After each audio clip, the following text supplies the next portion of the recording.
What's up, guys?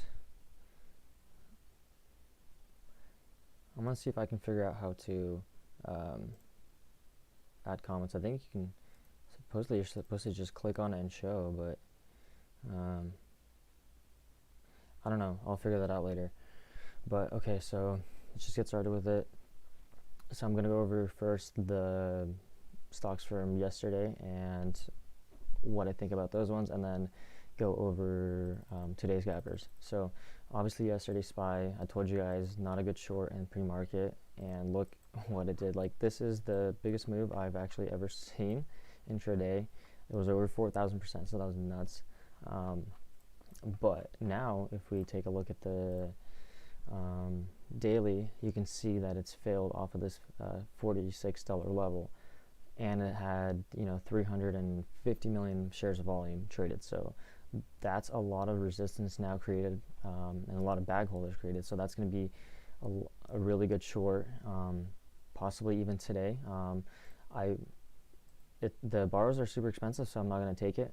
It's like really, really expensive again. So oh well. But next time it bounces, maybe a couple months from now, anywhere in the 24, 25s. Basically, if you just look at the kind of where it is now, like, this is a great entry right now if you're going to short it, but trade zeros, borrows are way too expensive, so I'm not going to short it. It's just not going to be worth it. I'm going to give back way too much profit just in borrow fees. The next one I had up was SunW. Sympathy play to SPY. Basically, everything, the market's heating back up again. Yesterday, it just, had crazy amount of volume again. Not much resistance in the daily, but today it's gapping over this. I thought I was gonna short it into like a 270 push today in the morning, but obviously it's gone much, much higher. So right now it's kind of I would say, gamble, like a coin flip on what it's gonna do, go long or short, because it's gapped over and it has more volume. So that one I'm probably not going to trade. But if you're just trading off of the pre-market chart, you can see you can just use these levels, the 350s. You can just trade off of that, and if it breaks that level or like reclaims that level, keeps going, that's probably a bad sign. Get out, or that's a good long trade if you're a long trader. But yeah, so hey, what's up, Bruno? How's it going, man? Hey, Gerald, what's up, man? Hey, sorry, I'll get back to you on text. Sorry, bro. I was kind of busy in the morning, but hey, what's up, man? DJLY was the other one I was looking for. If we take a look at the 6-month chart, I had a huge run. I traded this and I shorted this back here. I made quite a bit on this on the backside, but now it's created a lot of bag holders, up here in these levels. So every time, the next time it bounces, it's gonna fail. And then, I was actually expecting this to gap up today and probably go to like $4, and $4 would have been a perfect entry. I would have loaded up there on the short side, but it's gapping down quite large today. So the plan is, let's see, actually not, I wouldn't say it's a bad entry even here to take a starter, but I'll be looking for, push to 260s. Anywhere near 260s, I'll take small size. This isn't like the best trade because it's like a lower liquidity play, but still, it'll still has room to come back down from the 260s down to like if you look here, just the levels, 220s.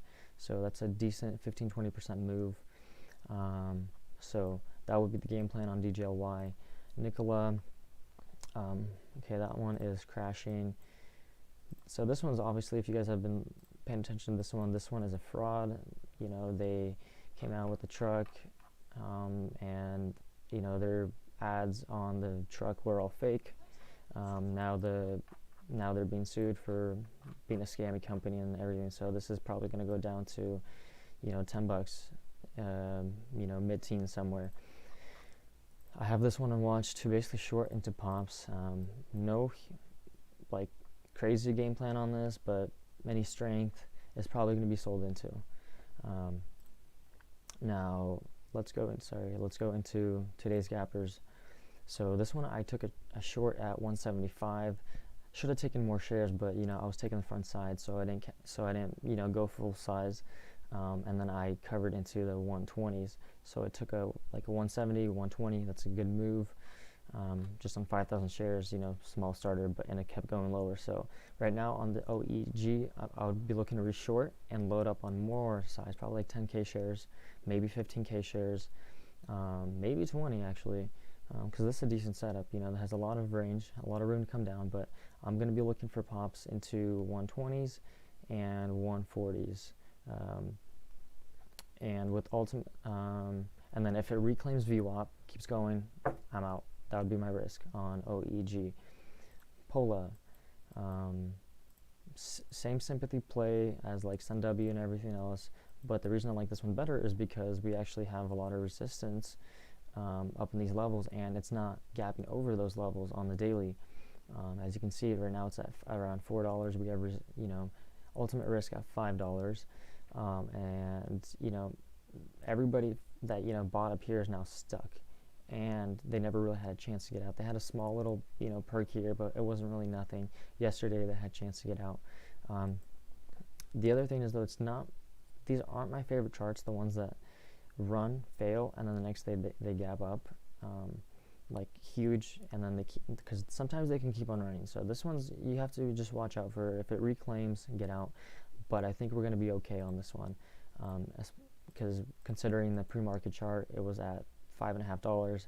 Now it's way off that level, and it looking like it's failing. So I took a starter, not a starter, but I took a decent size into the fours. Don't remember my exact entry, but I'm looking to cover a little bit into the low threes, and then hold the rest down to the mid twos. We'll see if it can get there.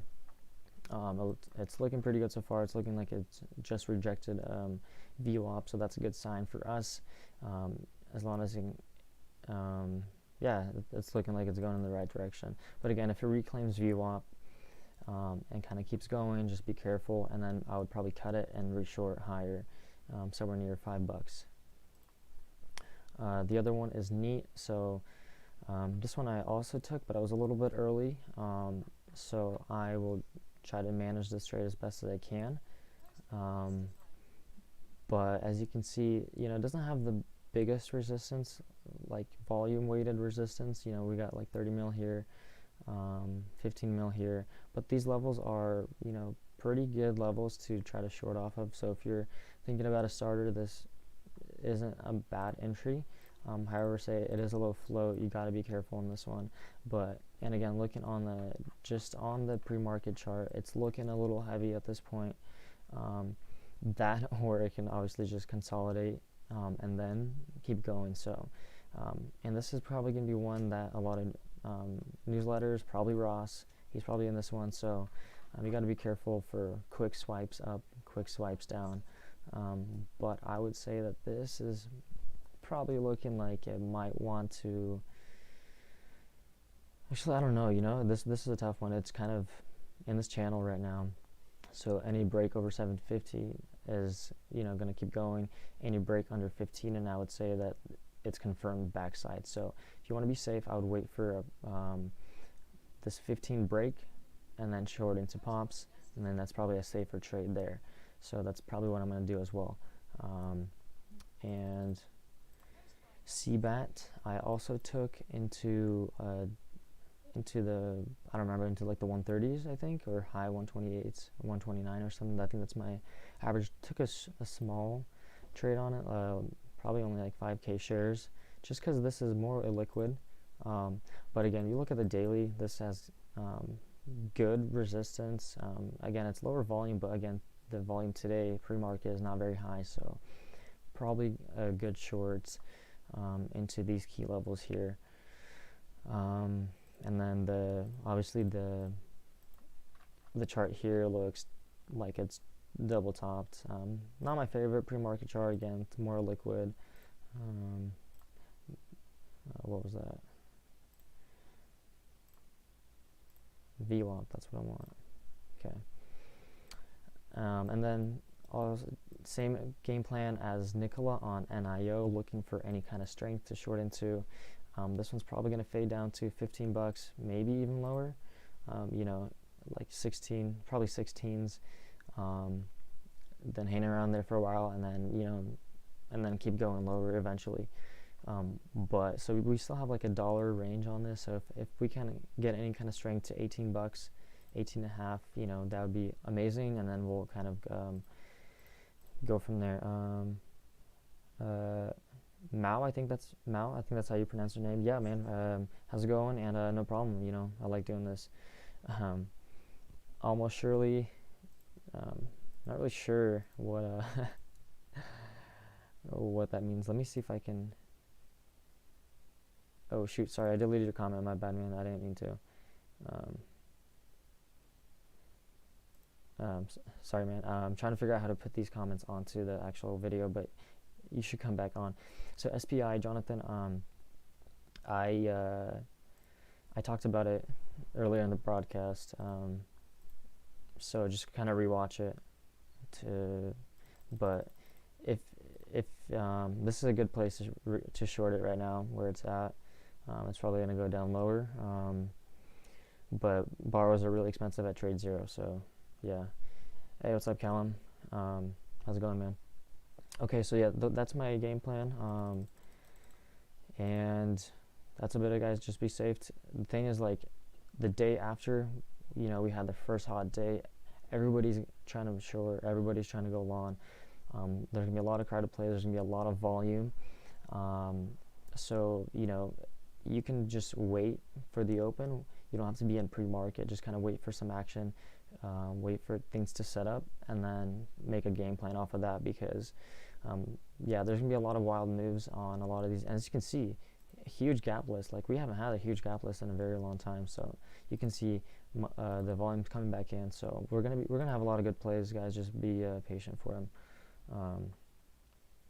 Bruno, Alex, can you explain more of the chat room self-trading? Yeah, man, sure. So I'm not like pushing it, I'm not really promoting it yet, but it's brand new. I just started it, but basically what I'm going to be doing, and the link is in this video, and then if you go on my Twitter profile, the link is in there. But basically it's a just $49 room per month, and it's going to have nightly watch list I'm going to send out. So then I'm going to walk through all my trades pre-market, you know, throughout the day. So you can ask me any questions all trading day long.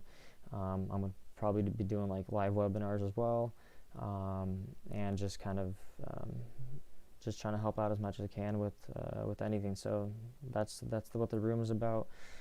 Brand new, but if you guys want to, you know, feel free. I think $50 a month is you know, not that much considering, you know, how much time I put in, and kind of what you guys are going to get out of it. You know, $50 a month for, you know, for my time, I think that's fair. Anyway, yeah, I'm not really promoting it yet, so but the link is there if you guys want. Okay, guys, I'm going to sign off. Thanks for tuning in every single morning. Again, I'm going to do a pre-market broadcast at 9:05 a.m.